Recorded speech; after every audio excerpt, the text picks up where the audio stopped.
principalmente con la hemoglobina. Esta es la que está la proteína con mayor abundancia ahí. Entonces se une a la hemoglobina y forma carbaminohemoglobina.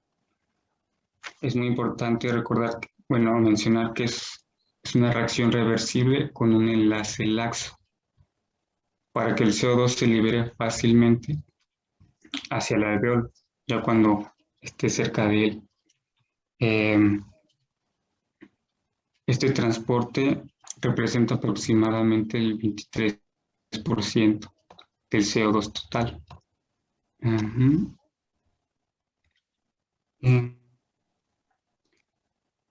el plasma también se forman compuestos carbaminos, pero en cantidades también pequeñas debido a que hay una concentración de hemoglobina pues más baja en comparación con el eritrocito. La siguiente, por favor.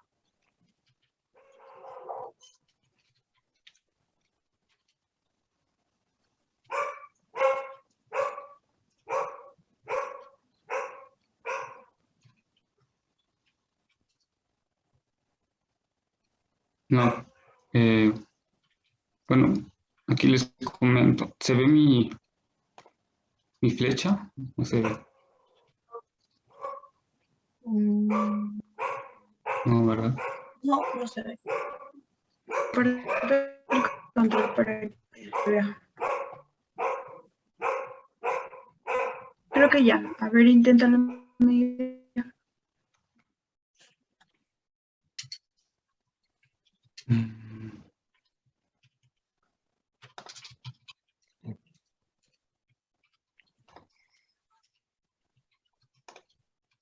¿Ahora se ve? No. Ahora no se ve. ¿Ahora se ve? Ahora no. No se ve. Eres mago, doctor. Ya se veía. Ya se veía.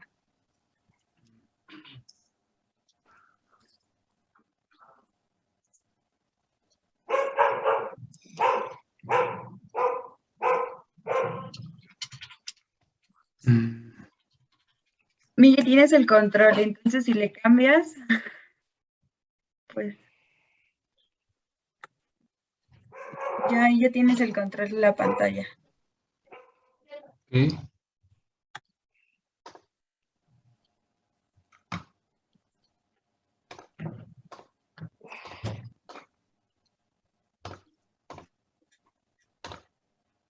Perfecto, No ya. la golpees, doctor. No golpees el teclado. No. Ok. Dios Entonces, mío. esta imagen reduce, pues de alguna manera, los tres transportes y cómo el CO2 penetra el eritrocito y también cómo del eritrocito ya cuando llega a nivel del alveolo capilar, CO2 difunde hacia el alveolo y es eliminado. ¿Se los explico?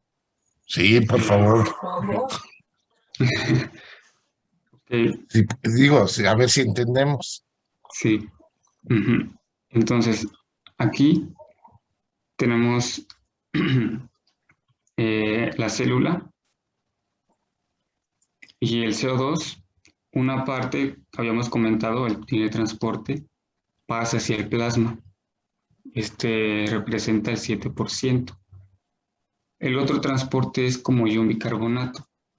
Entonces, el CO2 de la célula entra al eritrocito.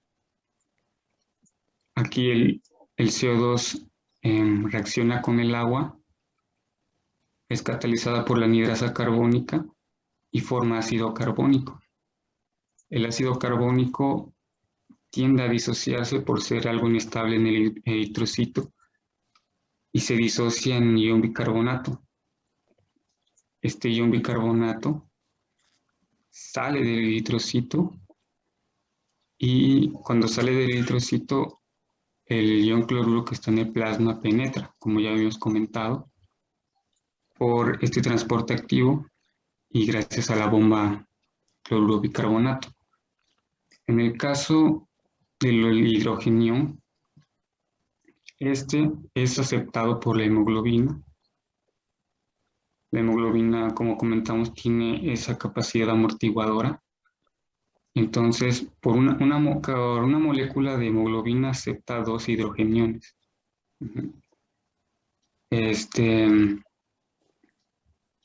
El otro transporte es cuando se une el CO2 con la hemoglobina.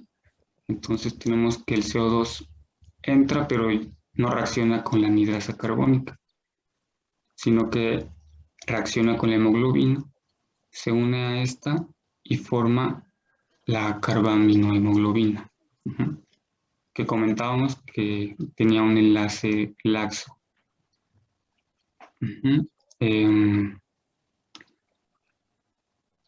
Aquí hay un oxígeno, bueno, en el esquema se observa un oxígeno y este penetra hacia la célula.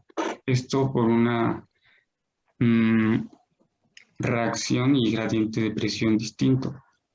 Aquí en el eritrocito existe oxihemoglobina, ¿sí? Es la hemoglobina con oxígeno, pero la hemoglobina cuando se reduce, o sea, cuando acepta un hidrogenión,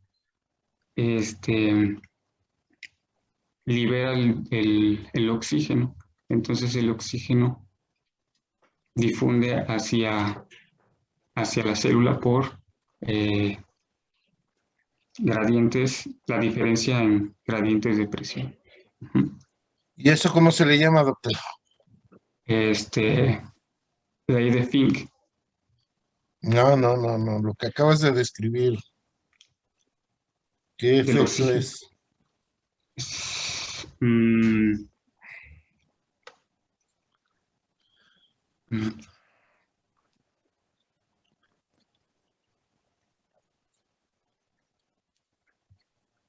mm, no recuerdo. Pues tienes que recordar porque si no te van a reprobar. Mm, Fíjate bien. Me dijiste que el CO2 entra a la eritrocito. Gracias a la anhidrasa carbónica, ¿sí?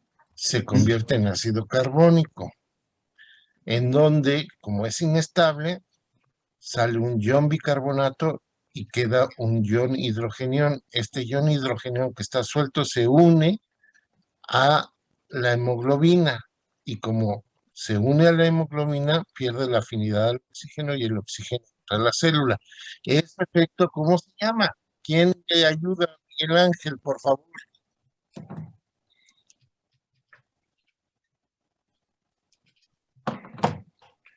Dios mío, doctora, ya me voy a ir. Sigue ahí, doctor.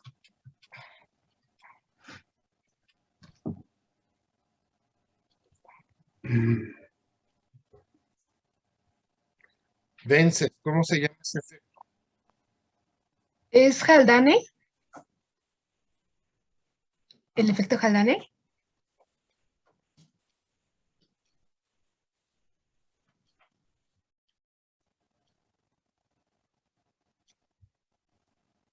¿Me estás preguntando o me estás diciendo?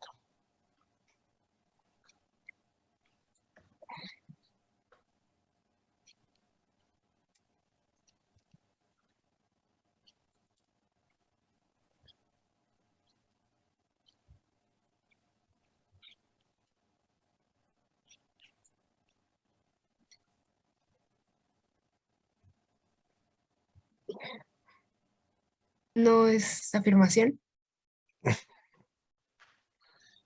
¿Quién presentó la semana pasada, clase pasada, ese efecto?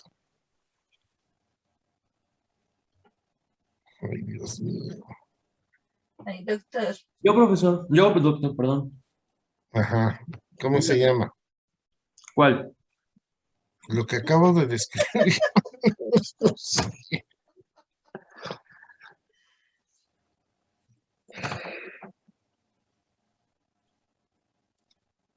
Efecto Bohr. Descríbeme el efecto Bohr.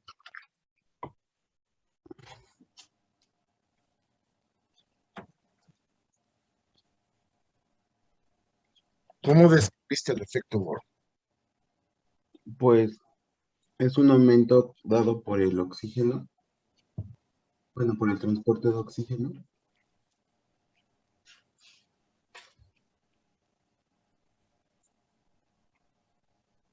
Ya que la hemoglobina tiende a desplazar el CO2 de la sangre.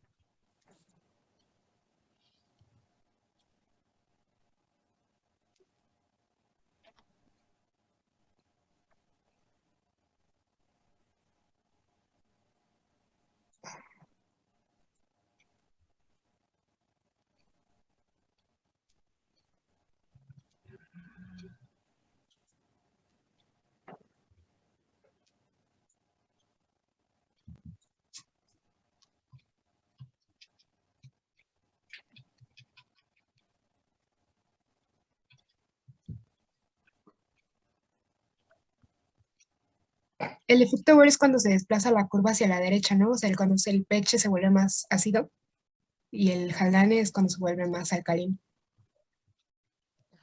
¿Y en dónde pasa uno y en dónde pasa el otro? El efecto Haldane me parece que pasa en los pulmones y el efecto Bohr en los tejidos. ¿Te parece? Sí. Ajá. ¿Y cómo es que sucede, doctor?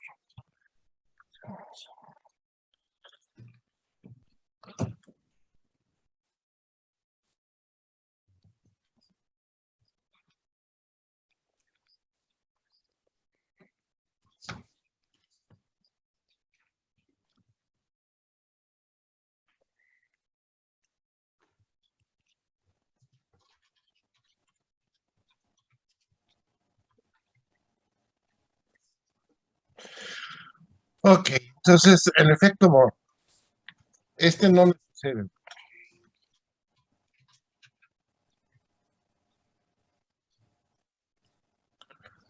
Dice el efecto Bohr, dice que en presencia de un incremento de la producción de iones hidrogeniones,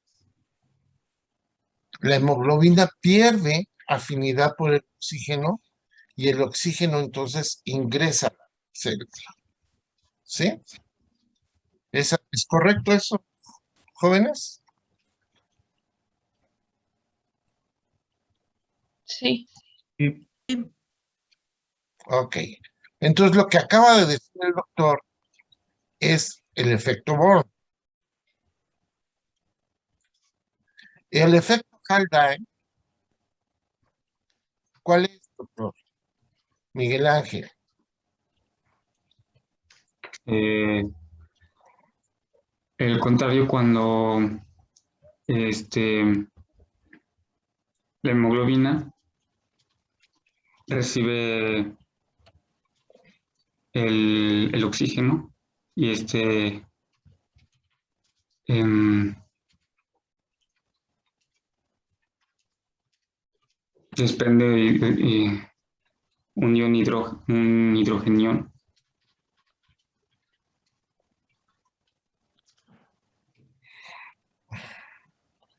Me ponen como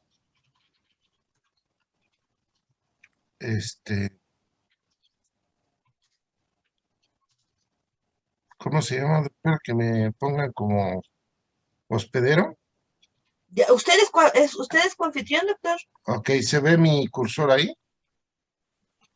No, los chicos lo tienen que... Ajá.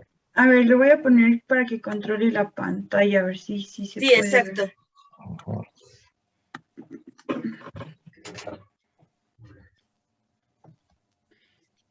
Ya, doctor, creo que ya lo puse para que controle mi pantalla.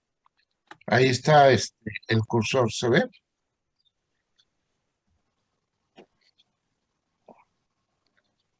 A ver, doctor. No veo Ahí lo nada. estoy moviendo No, en el todavía no. botoncito de No, arriba. todavía no se ve. Ya se ve. Creo que ya. Ok. Este es el eritrocito, el de arriba, que llegó ya a los capilares Recording in pulmonares. progress. ¿Sí? Ujú. Aquí al llegar a los capilares pulmonares, el CO2, que tiene una presión de 45 milímetros de mercurio, se encuentra con una presión de 40 en el alveolo y difunde rápidamente.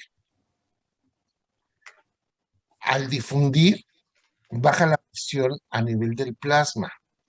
Y entonces la hemoglobina, para mantener la presión a nivel del plasma en 40 era de 45, para tratar de mantenerla, empieza a perder el CO2 de la hemoglobina.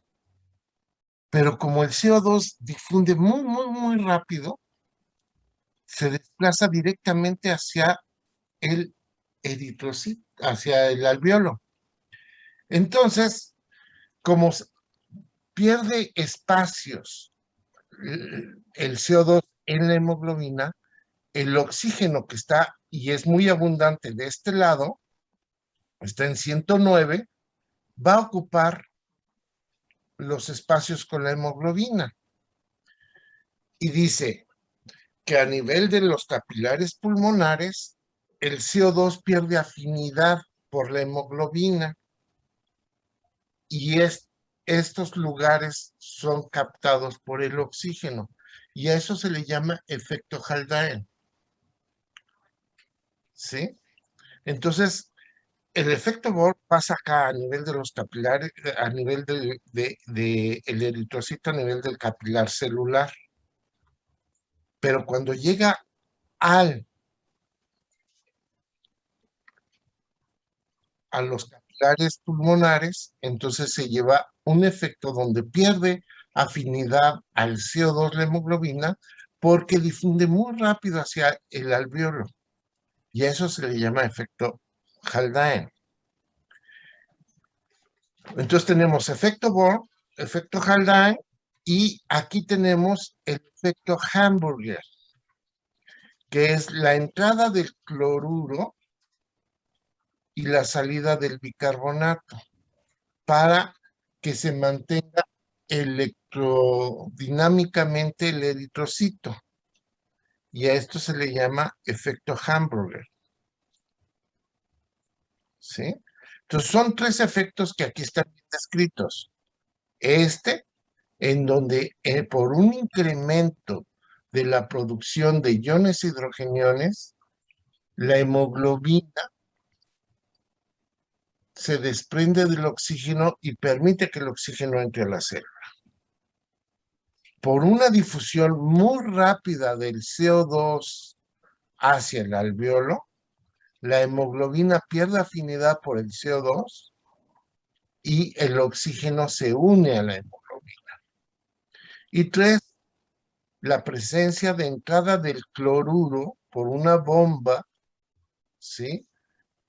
Cloruro bicarbonato, que es un transporte activo, como dijo el doctor, que este transporte activo se necesita ATP para que se lleve a cabo, consume energía, saca el bicarbonato, entra el cloruro y este cloruro, ¿sí? Se mantiene la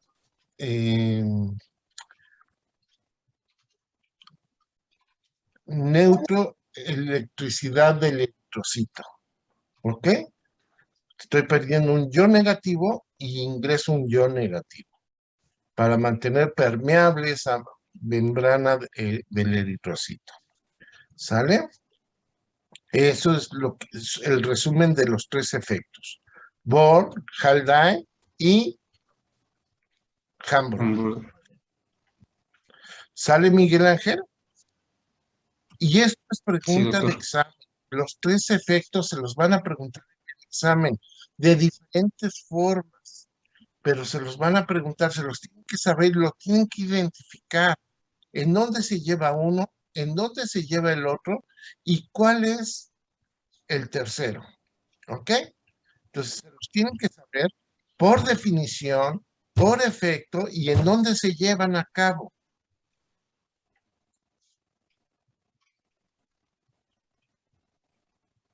Doctora, ¿algo que quiera comentar? ¿Cómo? ¿Algo que quiera comentarle? No, doctor. Regáñelos, porque no están estudiando.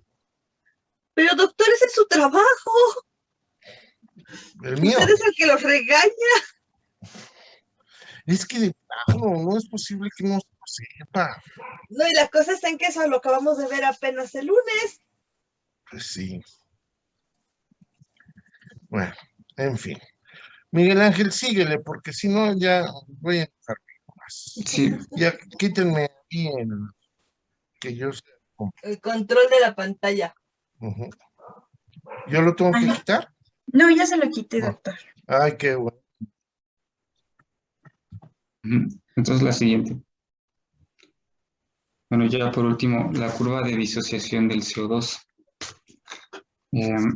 Esta representa la dependencia del CO2 sanguíneo total, que se encuentra aquí en el eje de las Y, con respecto a la presión del gas del dióxido de carbono, que se encuentra en las X. Aquí hay que identificar que el intervalo fisiológico normal se encuentra entre el 40 y el 45 milímetros de mercurio. El 40 representando la sangre arterial y el 45 la sangre venosa. Si observando la gráfica, de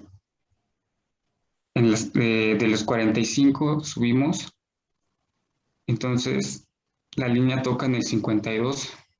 Entonces, esto quiere decir que 52 volúmenes por ciento aumenta cuando la sangre atraviesa los tejidos, cuando la sangre recibe el CO2 de las células. Entonces, este 52% representa la sangre venosa. Y observamos que disminuye con respecto a 48 milímetros, perdón, a 40 milímetros de mercurio, que representa la sangre arterial. Entonces observamos que disminuye a 48%, 48 volúmenes por ciento, cuando pasa por los pulmones, que es la sangre arterial. Entonces observamos que hay una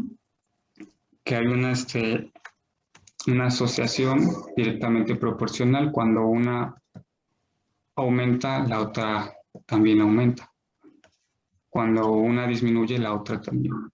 Entonces, nada más es observar esa relación respecto del CO2 en sangre con la presión del dióxido de carbono. Eso sería todo. A ver, doctora, déjale ahí, por favor, y déjame que yo pueda mover el cursor. Tú me dices a qué horas, a ver, yo aquí trato de Sí, doctor, espérame tantito. Ya lo esta pongo. maldita cosa. Ya lo tiene.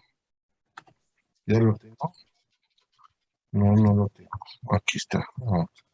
Pues, espera, ahí estoy. Ok. Esta curva hay que leerla al revés, a la inversa.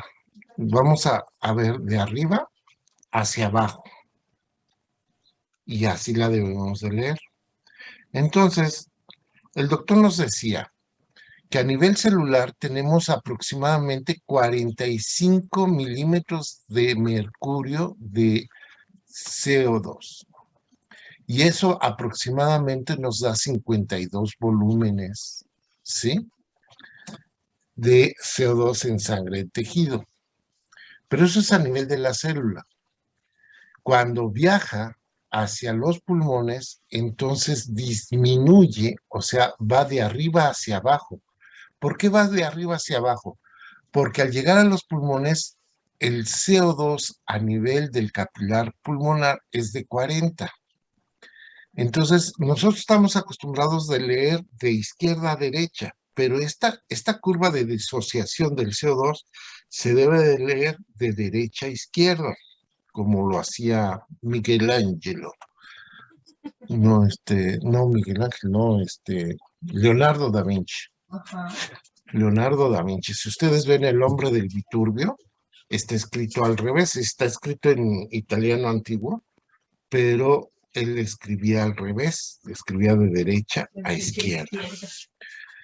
Entonces, igual, cuando llegamos a los capilares pulmonares, este CO2 disminuye a un 40 milímetros de mercurio, que es aproximadamente lo que nos da 48 volúmenes, ¿sí? Cuando está en los pulmones.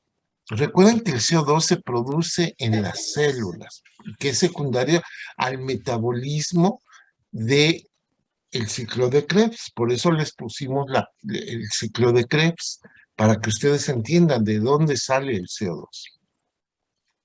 Entonces, es aquí en donde es un pequeño margen que hay en esta curva de disociación, pero va de arriba hacia abajo y de derecha a izquierda.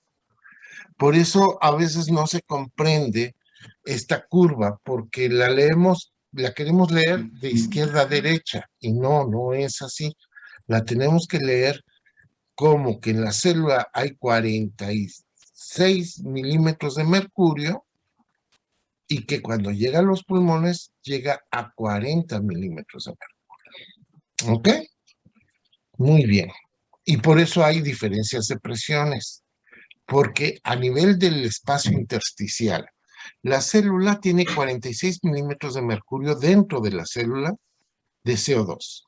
En el espacio intersticial hay 45, y ese milímetro de mercurio de diferencia es el que proporciona la difusión de la célula al intersticio, y del intersticio al vaso capilar, la diferencia son 5 milímetros, de 45 a 40, y eso es lo que favorece el intercambio del CO2 a nivel tisular.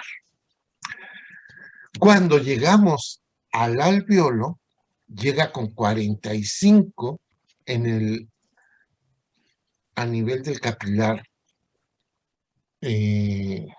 pulmonar, pero en el alveolo hay 40, y entonces difunde fácilmente de 45 a 40 hacia el alveolo, y el alveolo pues se lava continuamente por la respiración, y por eso el flujo de CO2 hacia el alveolo es continuo y constante.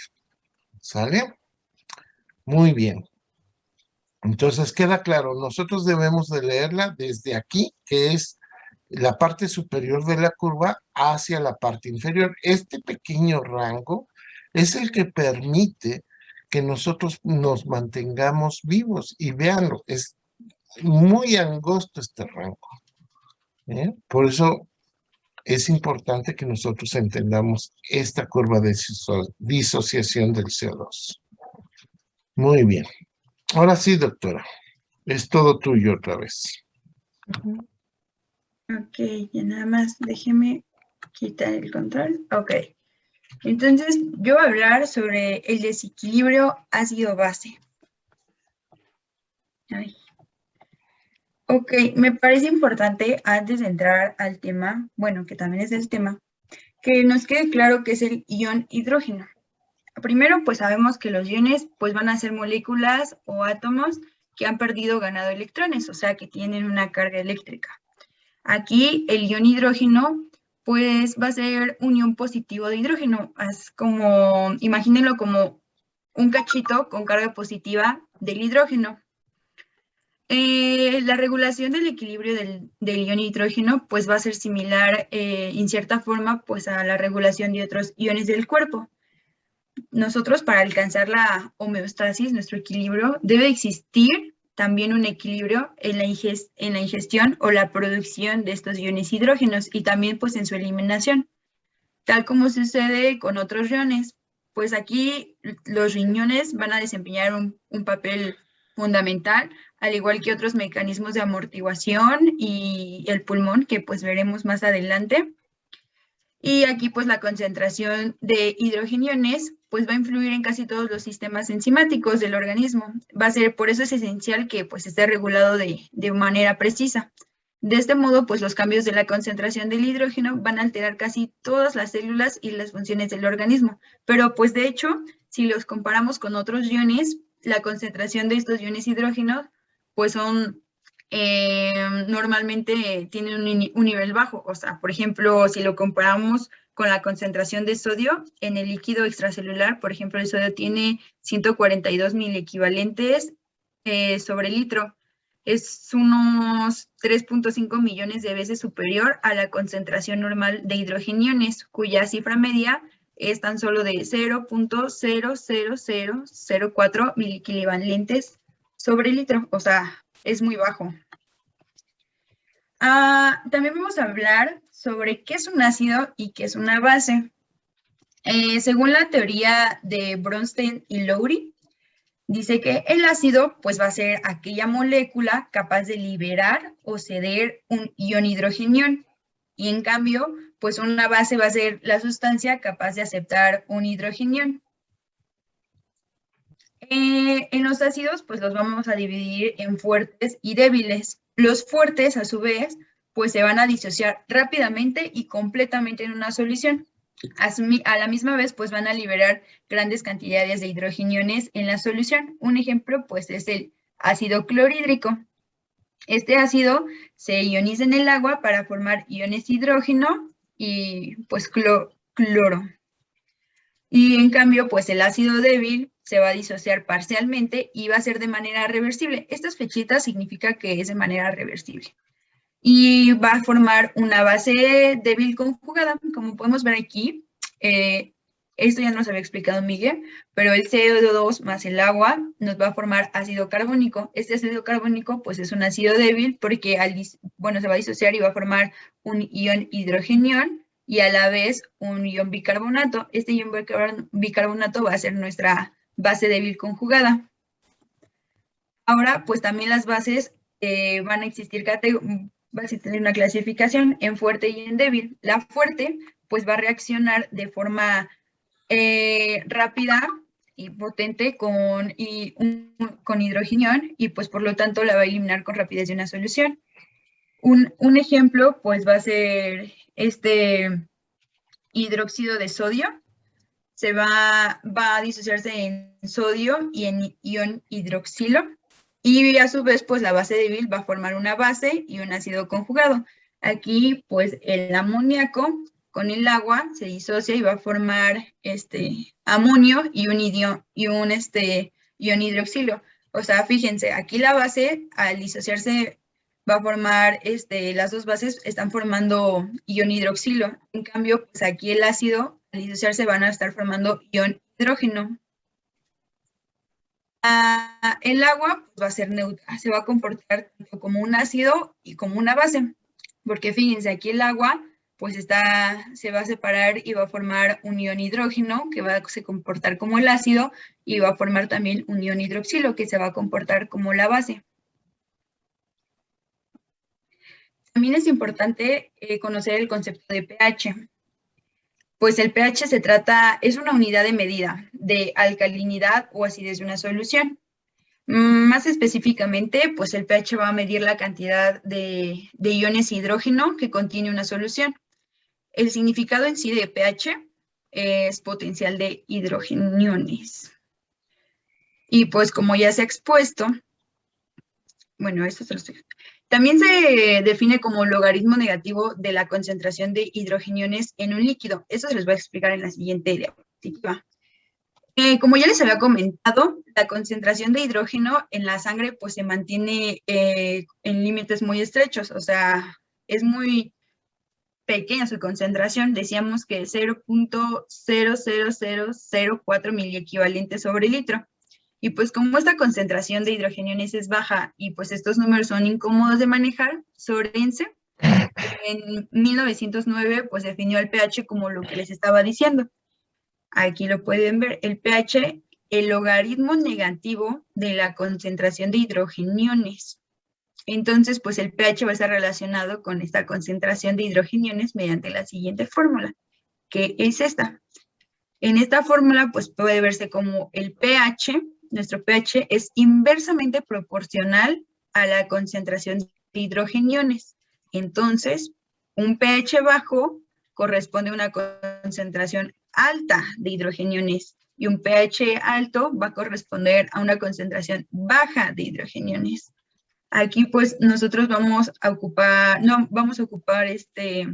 unidad de equivalentes por litro y si están viendo pues aquí es logaritmo negativo de la concentración de hidrogeniones que es todo este numerito y nos va a dar el pH de 7.4. Este pH de 7.4 pues es el pH de la sangre arterial y ahorita bueno, tengo una tablita que se los va a explicar un poquito mejor.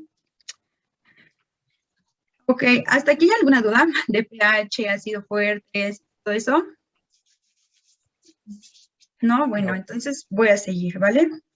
Esta es la ecuación de Henderson-Hasselbalch. Nada más les voy a explicar cómo se da esta ecuación, pero pues realmente la vamos a utilizar más, bueno, en algunos libros de bioquímica dicen que fue creada para relacionar el pH con el sistema amortiguador del bicarbonato de la sangre. Entonces, cuando explique el bicarbonato de la sangre, bueno, el amortiguador del bicarbonato, pues tal vez tengan un poquito más.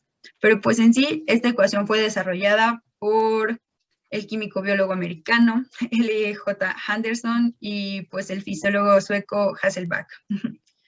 Esta es una expresión matemática que nos permite conocer el cálculo del pH de un amortiguador o solución amortiguadora a partir de el pK. El pK es la constante de disociación del ácido. Miren, aquí un ácido débil, que se va a expresar así, HA, se va a ionizar de la siguiente manera, en su fracción de protón y de, pues, ácido libre. Su constante de equilibrio va a ser esto. Esta va a ser la constante de equilibrio para esta disociación. Acuérdense que, por ejemplo, aquí está multiplicando, está dividiendo y va a pasar de este lado multiplicando. Entonces nos va a quedar esto. Luego se van a dividir ambos lados por A. Nos va a quedar así. Luego, se toma el logaritmo de ambos lados. Fíjense, se toma el logaritmo de ambos lados. Y, por ejemplo, esta parte va a quedar así, logaritmo de K y logaritmo de todo esto. Y todo esto, pues, se va a multiplicar por -1. Y por eso es menos logaritmo negativo, bueno, es logaritmo negativo de la concentración de hidrogeniones y es igual logaritmo negativo de K y menos logaritmo negativo de esto. Aquí, obviamente, se van a sustituir los valores. pH, como sabemos, ya les expliqué, es el logaritmo negativo de concentración de hidrogeniones. Entonces, pues, se va a quitar y se va a poner el pH. El pK, por su parte, es el menos logaritmo de K. Se va a poner así. Y el menos logaritmo de esto. Entonces, queda así. Y la inversión del último término, pues, va a eliminar el signo de menos y da la ecuación de Henderson-Hasselbalch, que es esta. Esta ecuación, pues, quédense con que, yo encontré que lo importante también es que cuando se puede derivar que cuando el pH de una solución es igual a su pK, es decir, cuando los valores de la base conjugada son iguales a los del ácido, pues la capacidad amortiguadora pues puede lograrse frente a la adición de tanto un ácido como una base. Me refiero a que la máxima capacidad amortiguadora de un buffer se va a producir cuando el pH se va a igualar al pK. Ahora vamos a hablar un poquito sobre las alteraciones. Esto me va a ayudar mi compañera Fátima. Buenos días. Pues les voy a hablar sobre las alteraciones, que se va a decir que se va a presentar acidosis cuando el pH sea menor a un valor aproximadamente de 7.4 y se va a llamar alcalosis cuando el pH sea mayor a un valor de 7.4. Y bueno, aquí les puse un mapa conceptual donde se va a dar la acidosis metabólica producida por la disminución de la concentración de bicarbonato. la alcalosis metabólica, que se va a dar por el aumento de la concentración de bicarbonato.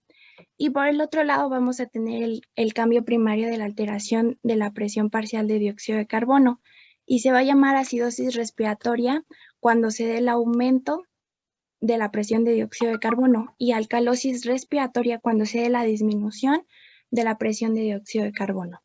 Ahorita más adelante lo vamos a retomar. Aquí, pues, me gustaría mencionarles que, pues, también depende de la concentración de, la concentración de hidrogeniones en los líquidos corporales, como se los menciona aquí, su pH. Por ejemplo, lo importante aquí, sabemos que en química un pH neutro, pues, es de 7, pero en medicina nuestro pH neutro va a ser de 7.35 a 7.4. Vean, es la sangre, el pH de la sangre arterial, que es 7.4, y de la sangre venosa, que es 7.35. Pero, por ejemplo, aquí el pH del ácido gástrico, pues obviamente es menor porque pues, es un ácido. Entonces, se los pongo para que vean que a pesar de que sean menor de 7.3 o así, o sea, no es ácido, sino que también depende del pH de estos líquidos corporales. Ahora pues vamos a hablar sobre las defensas frente a los cambios en la concentración de hidrogeniones, y para esto vamos a hablar de amortiguadores, pulmones y riñones. Aquí les quiero mencionar que existen 3 sistemas primarios que van a regular la concentración de hidrogeniones en los líquidos orgánicos para evitar tanto la acidosis como la alcalosis. El primero pues va a ser los sistemas de amortiguación ácidos básicos químicos de los líquidos orgánicos, que se van a combinar de forma inmediata con un ácido o con una base para evitar pues, cambios excesivos en la concentración de hidrogeniones. Estos sistemas pues, van a ser 3, que son los de bicarbonato, los de fosfato y los de proteínas. También vamos a tener a nuestro centro respiratorio y a los riñones. A ver. Aquí, pues, también mencionarles que cuando se produce un cambio en la concentración de hidrogeniones, pues, nuestros sistemas amortiguadores de los líquidos orgánicos van a reaccionar en lapso de unos segundos. Entonces, estos van a ser, pues, inmediatos. Van a ser inmediatos los de bicarbonato, los de fosfato y los de proteína. Van a ser inmediatos. Pero también los sistemas amortiguadores, pues, no van a eliminar ni van a añadir iones de hidrógeno al organismo, sino que van a limitar, atraparlos hasta que se restablezca el equilibrio. Pero pues para empezar, ¿qué es un amortiguador, no? Un amortiguador pues va a ser cualquier sustancia capaz de unirse de manera reversible a los hidrogeniones. Aquí, por ejemplo, los ácidos fuertes o bases fuertes se van a disociar. No, perdón, me estoy perdiendo. Entonces, como les digo, el amortiguador va a ser cualquier sustancia capaz de unirse de manera reversible a los hidrogeniones. La forma general de la reacción de amortiguación va a ser esta. Amortiguador más hidrogenión va a ser H amortiguador. En este ejemplo que yo les puse aquí, pues es que un hidrogenión libre se combina con el amortiguador para formar un ácido débil. Este H amortiguador va a ser nuestro ácido débil, que puede permanecer como una molécula no disociada o volver a disociarse en amortiguador e hidrogenión. Por eso es reversible. Aquí cuando aumenta la concentración de hidrogeniones, pues el pH va a disminuir y estaremos en una acidosis, y pues esta reacción se va a desplazar hacia la derecha, hacia la parte de amortiguador e hidrogenión. Y pues obviamente se une el hidrogeniol al amortiguador para disminuir la acidosis del medio en el que nos encontramos. Por el contrario, pues cuando la concentración de hidrogeniones disminuye, va a aumentar el pH y vamos a estar en una alcalosis, y la reacción se va a desviar hacia la izquierda, y el amortiguador pues se va a separar del hidrogenión porque se liberan los hidrogeniones del amortiguador para regular el pH. De esta forma, pues se van a minimizar los cambios de la concentración de hidrogeniones. La importancia de estos amortiguadores de los líquidos orgánicos, pues va a saltar a la vista debido a la baja concentración de hidrogeniones presentes en los líquidos orgánicos y la cantidad relativamente grande de ácidos que el organismo produce cada día. O sea, De hecho, pues cada día se van a ingerir o se producen a través de nuestro metabolismo unos 80 miliequivalentes de ion hidrógeno, mientras que su concentración, como decíamos, pues es muy pequeña, de 0.00004 miliequivalentes sobre litro. Entonces, pues obviamente sin este sistema de amortiguación, la producción y la ingestión diarias de ácidos, pues nos provocarían enormes cambios en la concentración de hidrogeniones en los líquidos orgánicos. Por eso voy a hablar sobre el sistema amortiguador del bicarbonato. Este tal vez no les cueste tanto trabajo porque se relaciona en la forma como se transporta el CO2, pero pues es importante mencionarles que el sistema amortiguador de bicarbonato, amortiguador, buffer o tampón, es el más importante de la sangre y de los fluidos extracelulares. Pues ya como dijimos, el CO2 pues es un gas, entonces pues tiene, se va a difundir pues muy fácilmente. Entonces se va a hidratar con agua y por medio de la anhidrasa carbónica pues va a formar ácido carbónico. Este ácido carbónico a su vez se va, como ya lo decía Miguel, pues ya se me fue la palabra, es muy, bueno, no se mantiene mucho tiempo, se disocia rápidamente en ion bicarbonato y en Inestable. inestable. Muchas gracias, doctor. Es muy inestable, entonces se disocia rápidamente en ion bicarbonato, en hidrogenión. Esta se las voy a explicar. Me gustó mucho un video, entonces les voy a poner un video que explica muy bonito este buffer de bicarbonato. Ok. No se escucha, ¿verdad? Voy a dejar de compartir y voy a compartir para que se escuche el audio.